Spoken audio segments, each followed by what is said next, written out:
네, 그런데 경찰의 반발은 조금씩 더 거세지고 있습니다. 경찰 지휘부가 집단 행동을 하지 말라고 경고했지만 일선 경찰들은 이번 주말 전체 경찰 회의를 추진하기로 했습니다. 취재기자 연결합니다. 임성재 기자. 네, 경찰청 앞에 나와 있습니다. 네, 경찰 내부 반발 분위기 어떻습니까? 네, 이 경찰청 앞에선 어제에 이어 이틀째 이 경찰 직장협의회의 1인 시위가 이어지고 있습니다. 이 길 건너편에는 경찰은 죽었다는 의미의 근조와 수십 개가 설치되어 있는 상황인데요. 지난 주말 이른바 서장회의를 주도한 유삼영 총경에 대한 대기발령 조치와 이런 대규모 감찰 조치에 반발하고 나선 겁니다.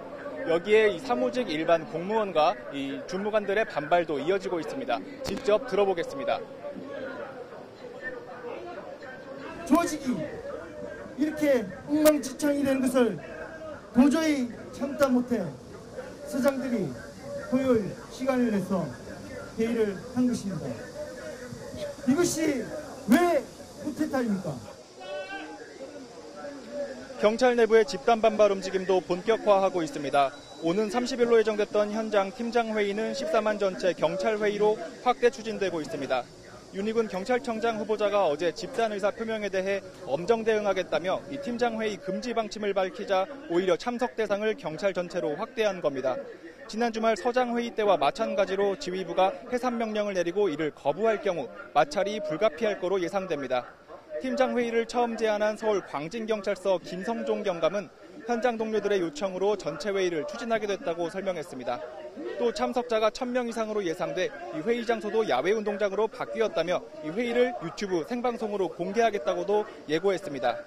그러면서 윤 후보자가 총경들에게 한 불법적인 해산 명령을 14만 경찰에도 내릴 건지 똑똑히 지켜보겠다고 강조했습니다.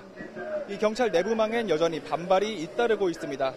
어제 윤 후보자는 전국경찰에 복무규정 준수사항 공문을 내려보내 이 집단 행동과 SNS, 내부망에서 상하급자를 비난하는 행위를 멈추라고 지시했는데요. 이 질서와 규범이 준수돼야 한다고 강조한 윤 후보자 서한문이 게시된 글엔 이 조회수가 10,000건이 넘었지만 부정적인 댓글이 대다수입니다.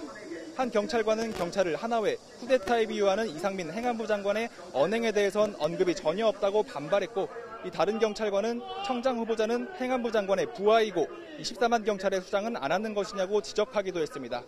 또 항의의 표시로 스스로 댓글을 달았다가 지우는 릴레이 댓글 삭제도 이어지면서 분위기가 가라앉지 않고 있습니다. 지금까지 경찰청 앞에서 YTN 임성재입니다.